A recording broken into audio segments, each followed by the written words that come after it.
Olá, meus amigos, bom dia a todos vocês. Sejam bem-vindos a essa meditação, hoje nesta sexta-feira da segunda semana do Advento. Dia de silêncio, jejum, oração, abstenção de carne. Devemos meditar hoje em nossos pecados e desejar ardentemente a nossa conversão e praticar a penitência e a mortificação para o aperfeiçoamento de nossa alma, de nosso espírito. No dia de hoje também temos uma memória importantíssima. É dia de Santa Luzia, Virgem e Mártir da Igreja. Por meio de sua vida e intercessão, iremos compreender o que Jesus deseja nos ensinar neste Evangelho. Mais uma vez, friso ao vosso coração que essa mensagem foi gravada no dia 7 de dezembro, né? Mas tento transportar em oração meu coração para esse dia, para essa solenidade e memória, né? Então, em oração, tudo é possível. E vou procurar fazer assim para manter uma maior assiduidade, né, para com as mensagens aqui no canal. Mais uma vez, eu convido você, se essas mensagens fazem sentido na sua vida, enriquecem o seu coração, ajudam na sua oração, que você envie, compartilhe para pessoas que podem também aproveitar do conteúdo e não se esqueça de curtir e compartilhar para que o YouTube entenda que esse tipo de mensagem é importante para os católicos, né, que estão ali a procurar no YouTube algum canal de meditação do Evangelho. Então, muito obrigado pela presença de todos e ajudem aí essa mensagem a se espalhar. No dia de hoje, o Senhor Jesus vem frisar ao nosso coração uma coisa muito importante. Primeiro, a falta de sabedoria que enriquece a fé vai gerar um sintoma espiritual muito comum na vida dos cristãos, que é a falta de perseverança. É a falta de persistência ali no amor, no evangelho, na vida de santidade. Então, eu pergunto para mim mesmo e para você também, né? Já parou para perceber que a gente é muito débil justamente nessa virtude? Que a gente às vezes até começa de maneira muito entusiasmada um propósito novo de emendar nossa vida, de interromper os pecados, de viver as virtudes, de buscar a santidade de maneira mais decidida, mais pura mesmo. E esses propósitos vão se esvaindo de maneira muito rápida. Então, Jesus hoje vem dizer que isso é por causa de uma falta grave na nossa sabedoria e principalmente de um laxismo, digamos assim, né, para com um enriquecimento que seria possível por meio da fé, justamente onde temos essa falha. E aí o coração perde a perseverança, ele se desmantela. E parando bem para pensar, como a gente já disse algumas vezes aqui, todos os dias recebemos a graça necessária para nos aproximar de Jesus, voltar a um estado de comunhão e muitas vezes a gente desperdiça dessas oportunidades ou as usa sem realmente conhecer o valor delas. A gente acaba banalizando então a fé que nós temos. E quando isso se torna banal para nós, por exemplo, pecar gravemente, né, mortalmente, e ficar vivendo apenas de confissão em confissão, sem realmente meditar em como que eu vou mudar aquele comportamento na minha vida. Como que eu vou deixar de cometer aquele pecado? Bom, se eu não produzo isso, algo está errado na minha vida espiritual. Isso é um sintoma. Eu estou ali então meio que fixando, né, a minha vida em uma rotina, né, de é, cai e purga o pecado, cai e purga o pecado, ou seja, torna-se um vício, torna-se algo amorfo. Precisa realmente que o meu coração entenda, olha, aprofunda na fé, enraiza teu coração em Jesus e combate isso com grande heroísmo, combate isso com força. Cadê a vossa perseverança? Entende o que eu quero dizer? E essa mensagem atinge o meu coração de maneira certeira. Eu preciso disso também. Então, no dia de hoje, Jesus vem dizer, então, uma das razões para que muitas vezes as pessoas se percam de si mesmas, de Deus, da verdade, Existe uma razão que Jesus aponta aqui e ela tem remédio, né? O importante é isso, que ela tem remédio. Então peçamos ao Espírito Santo nessa manhã que nos ajude a compreender essa mensagem e a dar a Deus, né, um coração realmente convertido. Estamos reunidos em nome do Pai, e do Filho, e do Espírito Santo. Amém. Senhor Jesus, aqui estamos na Tua presença. E vos pedimos a graça, Senhor Jesus, da perseverança. É necessário, Senhor, que o nosso coração compreenda que, com certeza, obtemos de vós tudo o necessário para realmente crer e para viver conforme a Tua lei e a vossa vontade. Mas se nos falta alguma coisa, Senhor Jesus, obtende para nós essa virtude. Faça germinar em nosso coração.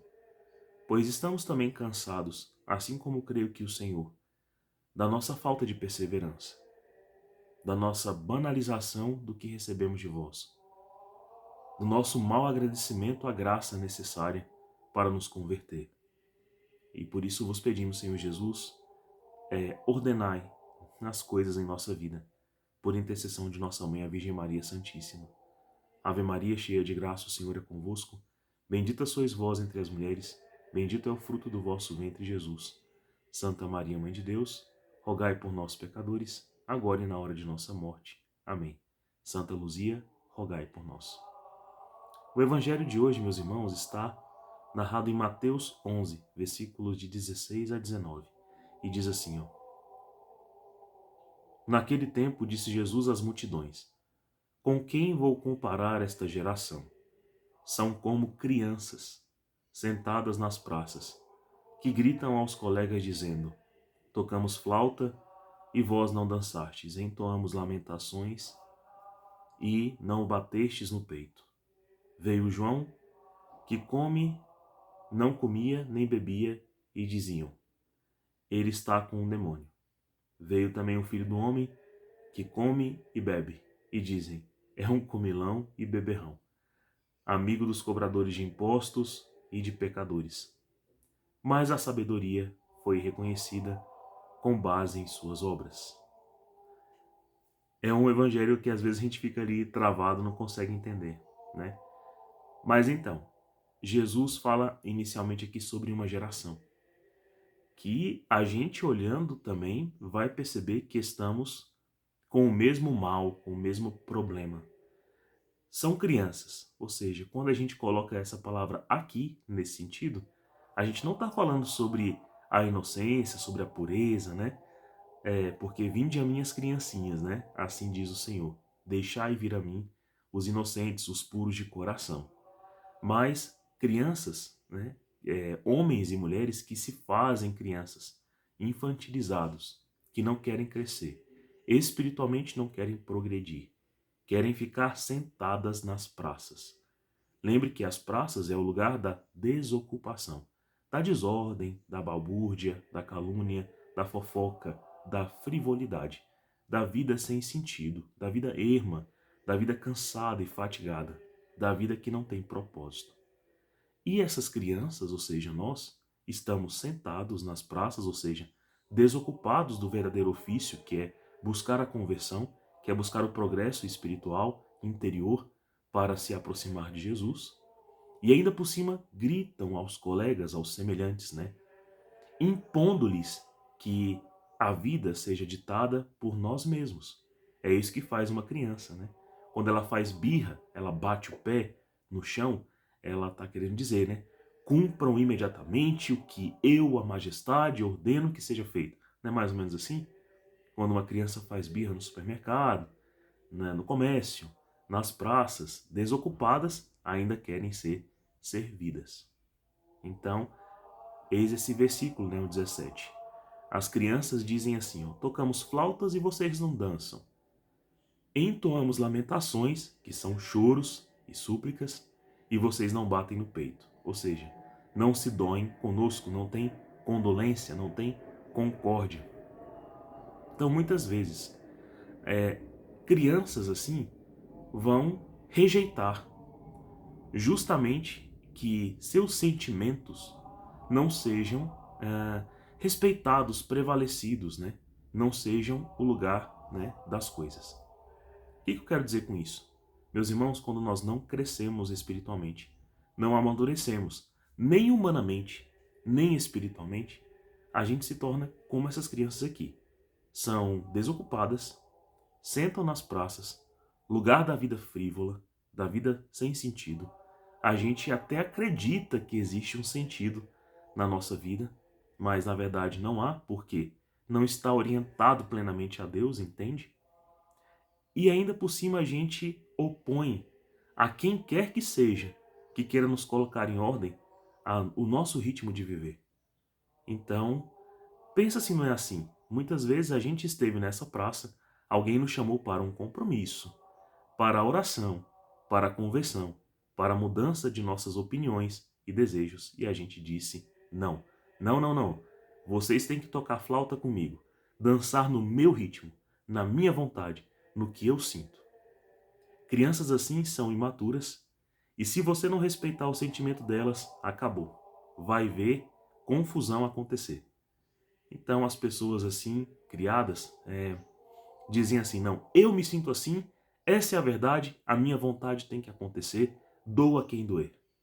E nós vivemos em uma geração assim, que hedonista, materialista, pós-romântica, ultra-romântica, passou então a exigir, né, que tudo que exista de maior, que o bem maior, sejam seus afetos, seus sentimentos, sua memória, sua concepção de vida.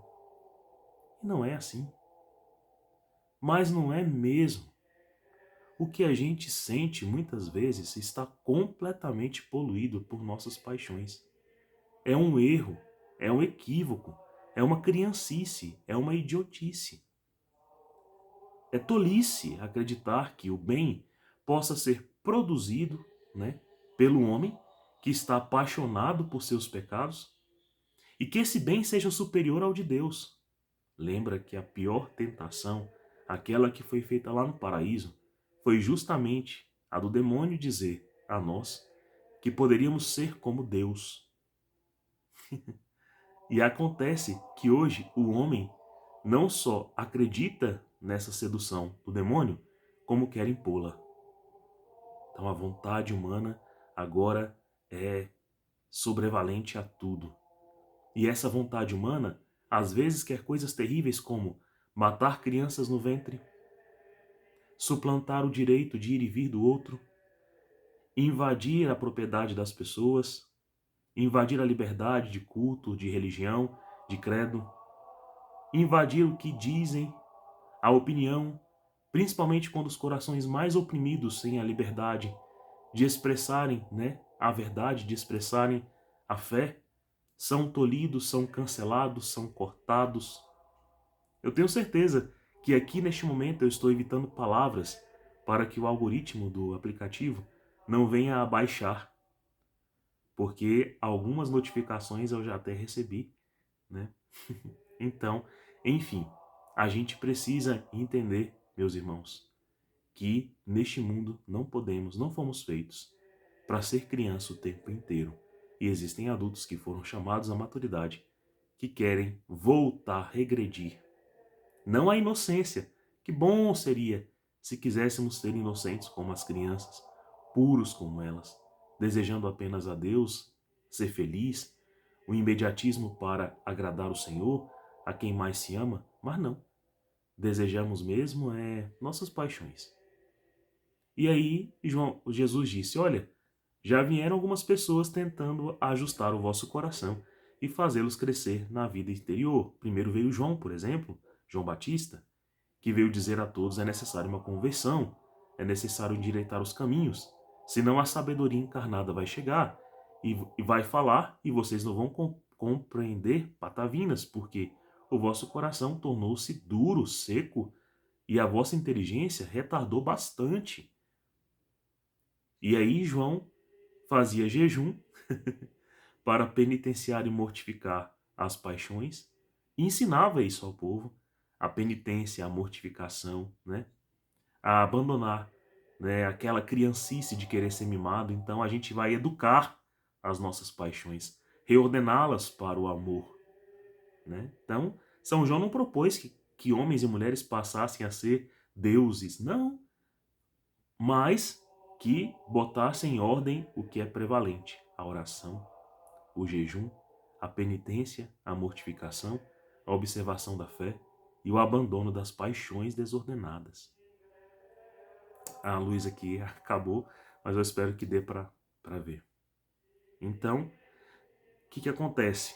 João foi tido por essas crianças que não têm sabedoria, né, como um possesso, um religioso fanático, né, alguém que estava conduzido, né, por um espírito impuro. Veja, realmente, como o homem e as crianças assim, feitas sem sabedoria e inconstantes, elas vão ver o bem como mal e o mal como bem. Não é bem isso hoje que acontece em nossa geração? Se aponta-se uma coisa verdadeira, bela e eterna, as pessoas, não, quero saber disso não. Mas se vem uma coisa bagulhada, fedegosa, horrível, horripilante, grotesca, luxuriosa, baixa, né, vil, pornográfica, as pessoas, eu quero, né, me apetece, e você vai contestar e a pessoa não consegue ver o tanto que é feio o que a vontade passou a desejar quando não iluminada pela razão, pela verdade, por Deus, né, pelo supremo bem. Pois é. Todo homem pode cair nessa falácia. Depois dele veio o Cordeiro de Deus, que é o Filho do Homem. E ele comia e bebia, estava à mesa com os pecadores, porque ele veio para os doentes e não para os sãos. E ele foi chamado de comilão e beberrão. Então vejam, não é que os homens não querem o jejum ou a penitência, e não é que eles querem apenas a comida e a bebida. Eles não querem a verdade. Venha aonde vier, seja aquela pregada por João, seja pregada e afirmada por Jesus. E é sempre a mesma coisa. Como a sabedoria é reconhecida? Com base nas obras. Então, olhando para as obras de João e para as obras de Cristo, se vê que é sábio, porque compreende a verdade, tem efeito e muda a vida. E aí vem a nossa parte, meus irmãos. Será que a fé que vivemos é verdadeira? Será que o nosso coração está pautado em Jesus? Será que eu saí dessa geração das crianças mimadas? Depende das nossas obras, depende da nossa vida, depende de como a gente tem realmente pautado nossa conduta. Se não abandonamos o pecado, se permanecemos, dando as mesmas soluções às nossas paixões que antes, a gente precisa de conversão. Eita! Aí pegou, não pegou? Pegou aqui também. Porque eu preciso, colocar em movimento a minha vida. Assim diz o Senhor lá em Isaías: eu sou o Senhor teu Deus, te ensino coisas úteis, te conduzo pelo caminho onde andas. É necessário então, meus irmãos, que a nossa vida procure estratégias para evitar os males em que caímos tão constantemente, para que exista perseverança em nossa vida. Então, vejam, se a gente não seguir, o que nos orienta o Senhor, pode ser que a gente viva então sobre uma impenitência tão grave que a gente perca, como esta geração, justamente o momento em que Jesus vem à nossa vida para nos trazer de volta a verdade. Feliz é todo aquele que anda conforme os conselhos do Senhor. Ele é semelhante a uma árvore que à beira da torrente está plantada. Ela sempre dá frutos em seu tempo e jamais as suas folhas vão murchar. Eis que tudo o que ele faz vai prosperar. Assim pode ser a nossa vida, se pautada em Jesus. Então, você como eu percebeu que a gente não vive a perseverança e que a gente não tem buscado a sabedoria plena? Então busquemos mais meditar Jesus, mais conhecê-lo e busquemos estratégias para não cair tão frequentemente aonde quer que caiamos, seja no vício, na carne, seja na cobiça, na inveja, nos ciúmes, na calúnia, seja onde for. Chega, sabe? Basta. Santa Luzia dá exemplo disso para nós, né? Ela, virgem em Marte, no século II ali, né, 280 ela nasceu, ela foi chamada a um estado de vida celibatário porque já era consolada pelo amor de Jesus. E forçaram um casamento com a bichinha assim mais do que tudo, né? Mas ela foi protegida do fogo, foi protegida, ela foi tentada arrastar por bois e Deus não deixou, né? Mas a espada, ela sucumbiu, dando a Deus também o seu martírio. Mas preservou, né, a graça e a vocação que Deus havia chamado nela. Por quê? Porque tinha perseverança. Bastava a ela Jesus. Que Jesus também baste ao nosso coração. Tenha um santo dia, Deus abençoe você e passamos a ter olhos como Santa Luzia, que veem a verdade e que não se deixam confundir. Um cheiro, até amanhã.